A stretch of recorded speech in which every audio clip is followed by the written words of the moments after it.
I have been looking forward to sharing my stories with you and hoping that some of the stories and points that I'm sharing will spark some aha for you on your life journey. And I keep thinking about how the well-rounded education at Mudd has been preparing me for different aspects of my life. And I wonder how many of you can relate to how Mudd has prepared us for all the different things that have been going on in our lives. I'm definitely one of them. So what I'm going to share in the next 30 minutes or so, it's going to be two parts. The first part will be really an overview of my life journey since I left Harvey Mudd. And then the second part is really highlighting the 3 lessons that I've been learning that have been helping me navigate through the life journey. So I've always really wanted to help people since I was little. Perhaps it was because my mother was a nurse and the aunts I grew up with were teachers or social worker. But with an engineering degree, I just didn't know what was going to happen. And after Mudd, I went to UCLA to get my graduate degree. And then I moved up to Northern California to start working for a consulting firm. And I remember soon after I got my engineering license and I started thinking about, all the concrete stepping stones and goals have been achieved. And now life just opened up for me. And I was wondering, isn't there more to life than this? What is life all about? I asked deeper questions of myself. And I remember having a conversation with a colleague, and she was older than I am. And so I thought she might just have more wisdom to impart on me. And I asked her, isn't there more to life than going to school, raising a family, and then having a job, and then actually waiting for retirement? And she looked at me, and from her perspective, that was all that was to life. And I remember feeling so disappointed, and deep in my heart, there was a sinking feeling, and I just wasn't willing to believe that was it. But at that time, early on in my career, there was really nobody there to help me answer that question. And that might be kind of the unofficial beginning of my self-discovery journey. And I noticed now in looking back in the following subsequent years, I started going down in a downward spiral. And first I noticed that there was this mental chatter in my head, and I was like really noisy in my head, and there were all these thoughts critical of other people, of myself. And then later on, my grandmother on my father's side, she was not well, and later on she passed away. And it was at that time that I got really worried and lose sleep over, worrying about her, and different health issues started to pop up in my life. And I didn't know what to do with that, and just kind of endure it. And then the turning point was one night, I was having dinner with a friend in a restaurant, and we both thought that I had a heart attack because there was so much chest pain in my body. Luckily, nothing really happened. I calmed down and went home, and I went to see the doctor later. And the doctor basically said that I would need to be on medication for the rest of my life. And I was thinking, I was so young, I'm not willing to have medications for the rest of my life. There's got to be a different way. And so I started searching for answers, and soon enough, I came across, this event I went to, and there was this founder of a holistic medicine school. And he was talking about the specific relationship between emotions, mental states, and physical ailment. It's not separate, they're actually really interconnected. And I was fascinated because nobody had really mentioned that to me. And it was one of the missing pieces that I wonder about. So I immediately, actually about 9 months later, I enrolled into the school, and I started on the certification program. And the whole idea was just really to improve my own well-being, nothing else. But as part of the internship program, I was required, just like other students, to actually see other patients to get the credit hours so that I can get certified. And so I started telling people, hey, I'm willing to see you for free because I really need the hours to get certified. And so people would come see me, and then people started paying me because they were getting results. And I had no idea, I didn't know how to start a business, but when I started getting money from people through that source, I thought, okay, I now have to learn how to start a business. And that's how it started. And I was still happy with my day job. And so what ended up happening was I would be doing my holistic healing life coaching practice on the side on a day when I was off. And that went on for a while until several years later, there was another health crisis came up. And this one was harder for me because this time it was tumors in my body, and they were huge. And if you didn't know me, you would think that I would look like I was a pregnant woman. And I was like, I'm a practitioner. How could I let this happen to me? And there was a lot of doubt and self-judgment and shame around that. And I didn't know what that whole journey was. Soon enough, well, I went to see the doctor. The doctor was like, you exhibit no symptoms, so let's just wait and see how it's going to be. But to me, it's just like, well, you know, having something so huge in the body, it's just not normal. So I was searching for answer again, and I just came to energy healing. And because I was so desperate to get answer, I was willing to try anything really. And I had heard about energy healing, but I was kind of disconnected with it. And I thought, well, I know that it worked for other people, but you know, I'm different, and I just never really connected with it. So when it was suggested to me that I should look into that, I actually was resisting at the first. But soon enough, actually, I got connected with a person, a teacher, who was really I felt like I could trust her, and I started learning through her. And from then on, I started learning on, you know, what this is about for, again, to support myself. And soon after that, I remember a coworker actually walking into my office, and she was saying that, you know, I have these friends in an Indian reservation, and they were struggling. One is an optometrist, the other was a therapist, but they were struggling with the patients. And when I was listening to her story, talking about her friends, I got an intuitive hit that I need to help them. But because I was just learning, I didn't know how I could help them because they were in another state in Arizona. But then the next thing that came out of my mouth was, well, you know, I'm learning this thing. I don't know where it's going to go, you know, but if you're willing, we can experiment. And so she talked to her friends. So she and her husband and the couple in the Indian reservation and I got on a call. And I started running through this protocol with the group of us. And the people on the call felt better, you know, feel calmer and clearer. And, you know, I just slapped the thing, and I just didn't really think about it too much. And then a week later, my coworker friend told me that the couple, they actually noticed a shift with the people there. So there was a lot of abuse and addictions in the Indian reservation. And so things were so bad that used to be that people schedule appointment to see the optometrist or therapist, but they wouldn't show up for the appointments. But after that session, apparently people would start showing up for appointments, and actually more people are scheduling for appointments. And in addition, when they come to see the therapist or the optometrist, they would ask the question about, what is the meaning of life? Why am I here? So they ask deeper questions about life. And so the couple over there were saying that they cannot correlate with anything they did differently other than the healing that we did together, the 5 of us. And that reservation had probably around 10,000 people. And I thought, okay, that's nice. You know, it might be just a beginning of luck, you know, and I just kind of put it in the back of my mind and continue with my work. And so this was 3 years ago in 2018, early 2018. So what happened was, by that time, I was 13 years into the 18 years in the organization. I moved through the ranks. I already started working with managers, and I was running the leadership development program, doing organizational development work, helping to improve the workplace culture in that organization. So what was happening is, you know, I'm helping people on the personal development side, but the work I was doing organizational development, so I could really learn all the different things on the personal and the higher level. Soon after that whole experience with the Indian reservation, you know, I was working with this consultant, and he was telling me that he flew out of state to help us. And he said that I guess he knew a little bit about energy work. So he told me that he noticed when he walked into the meeting room, he walked in the room and he noticed that he felt lighter, more energy, less tired. And he just asked me, were you doing something in the space?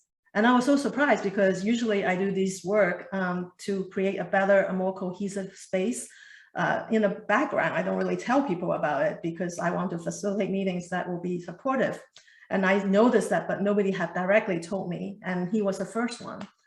And so when I heard that, I was like, wow, you actually noticed that. And he said, well, there's something about this work that is worth looking into. And he just kind of left it at that.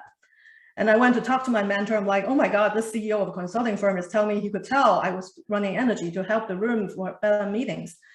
And she was like, so what are you going to do about that? So I don't know. And she said, well, wouldn't you want to actually follow up and see what you can do with this work? And so I reached out to the CEO, and I was like, okay, I'm just still learning, and I'm willing to experiment with you. Would you be willing to experiment with me? And he's like, yeah, sure, And so he started telling me about his team, which is our state again in Midwest. And there were some team issues. And so he gave me the names of the people, and I told him, okay, I'm going to facilitate healing remotely. So the team members need not to be present. You can think of it as like you pray for people all day long, but you don't tell people you're praying for them, right? So it's kind of like that, except I do a whole an hour's worth of intentionally wanting the team to work well together. So I did what I did, and I just let it be. And then the next day he had the meeting, and right after the meeting, he actually called me right away, and he said, I don't know what you did. Whatever you did, it's working, because of all these months, I haven't had such a productive meeting ever. And the two people that were butting head with each other actually are starting to see eye to eye, and they're starting connecting with each other really well. And I was really excited from the energy and excitement, the breakthrough that he's experienced. And then me, I was like, wow, there's really something to this work. And that was around 2019. And later on, around fall, around my birthday in 2019, I actually, one morning I woke up, and one of the things that happened to me is that I get information coming in, like a little voice telling me what to do. And this voice was saying, it's time to leave your job. And that was the reason why I had always known that at some point I will leave the job. I just didn't know when it was. But the voice was so firm and clear that this is time to leave. So I had to get myself in order emotionally, psychologically, and I was getting ready for that. And I told my boss, I told my parents first, and then I told my boss later in 2020, not knowing COVID was happening. And as a result, I actually delayed my departure from March to July 4th. So July 4th was the first day I actually focused on being self-employed. And so now in the last year, it's been 15 months now. So what I can say is that this journey that I'm on, I can look back that a lot of the challenges that I walked through, actually are helping me to get clear on who I am, what I'm about, what are my capabilities, and more importantly, what my purpose in life is. I had no idea this is something that I was going to do. Had you told me this is what I'm going to do, even 2 years ago, I would say, no, I didn't sign up for this. This is not what I can do. But life has a way to just throw me like a challenge at a time to help me grow beyond my comfort zone so I can move forward one step after the other. And that really transitioned me into the 3 lessons that I've been learning in life. Is that number one is viewing the challenges in my life as stepping stones to finding my purpose. Had it not because of the 2 different health situations, the crisis that happened in my life, I wouldn't look into holistic medicine. I wouldn't even touch energy healing because I couldn't connect with that. The other story I can share with you is related to how to use my voice. I was never into public speaking. And I remember in presentation days back in Harvey Mudd, I was an engineering, student, and we had to do presentation. And it took a lot out of me to memorize and remember and get myself psychologically ready for it. And when I was working in a job, I knew when it was time for me to speak, I was so nervous that I would just start tremble. Later on, I started stuttering. And so I was never into public speaking, but I guess life has a way to train me again on, you just need to learn to speak. And this happened in 2010. I moved into a new house, and to me anyway. And then I got a new position at my work. And at that time, all of a sudden, my neck had this red rash developed. And it was in the front of my neck and the back of my neck. My face would sometimes turn orange, and then I have these rash on my hand. So many people thought that I was allergic to the new home I was moving into. So we did a lot of tests. The doctor did the test, and they didn't find anything wrong. They gave me some cream. And I went to my holistic teacher. She was kind of my holistic doctor, and I did a lot of cleanse, and I took herbs, and it got better, and it didn't get well completely because they came back. And so that went on from October to March. And I remember at night, I would have these rash, and there would be these like yellow crystal oozing out, and it would be itchy and painful, and I couldn't sleep at nights. And that went on for a while, and I couldn't connect what it was, what the causes was. Nobody could tell me. But that time, there were 2 things happening in my life. Number one, it was related to my work. I perceived somebody I was working with actually did not pull his weight. And I was really frustrated with that, but I didn't speak up. I didn't tell my boss. I didn't know how to handle it. outside work, there was another situation where I actually learned that there was a school where the teacher was doing something to the students, which I perceived as unethical. And so these two events, I could have spoken up, but I chose not to. But apparently the injustice, the unfairness was simmering within me so much that it got manifested into skin situation. I remember a coworker looked at me and she said, how come that every time I look at your skin, it just seems like you were really angry. So on the surface, I seem really composed and calm, but deep down was simmering. Something really got triggered in me late on in February or late January that actually pushed me to speak up on both counts. And within about 2 weeks after I spoke up, the rash started to subside. And when I look back now, I learned that I need to really be more intentional about how to use my voice and speaking up for what I believe isn't true, even though it may not be popular.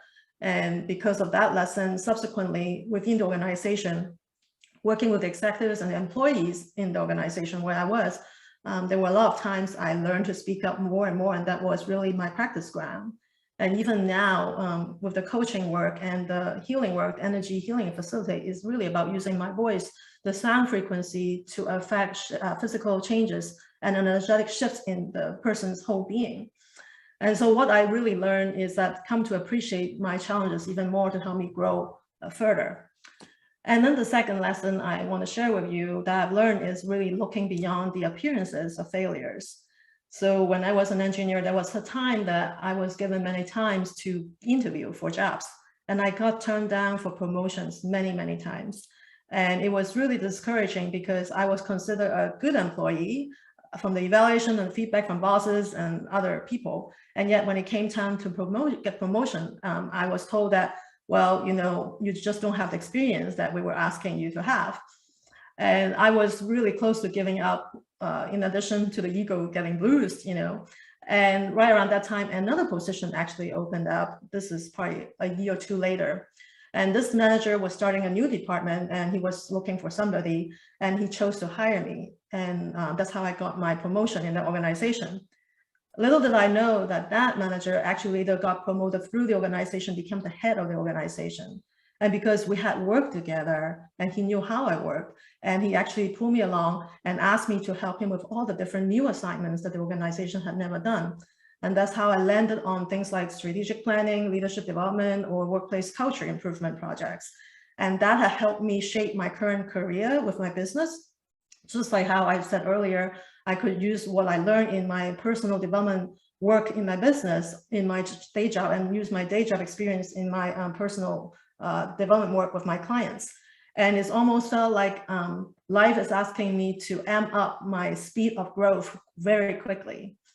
The other example I can give you about failures, how do we look at failures, is last year I was talking to my dad. I left the job already in September, and he was asking me what I'm up to. I was telling him about my work, and he was like, so you're telling me you're basically helping people to be more resilient so that they can manage whatever's going on in the world situation? I said, yes.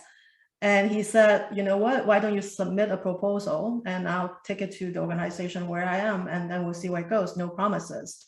And I never really got the job. But when I reflected back, so from a project manager standpoint, get the goal, meeting budget and schedule is like failure. I couldn't get the job, so everything got shut down. But from the perspective of developing a closer relationship with my dad, that was a big win, because all these years, my dad really never understood what I did. And it was during the few months when we worked on the proposal, going back and forth on how to design classes, that he truly understood what I was doing. And there was such appreciation and respect that we have for each other. That was phenomenal. And I felt so supported that he finally gets what I do. And it means no one trade for anything in the world. And if you knew that years ago, my parents had said, don't quit your day job for whatever you're doing, to the point where my dad's like, well, I'm going to submit your proposal to this organization. It's just huge. To me, it's a huge win, even though it's not quantifiable. So it just helped me really redefine what success and failures are after, this whole life situations that I'm examining in my life. And the last lesson I want to share with you is embracing the gifts of intuition.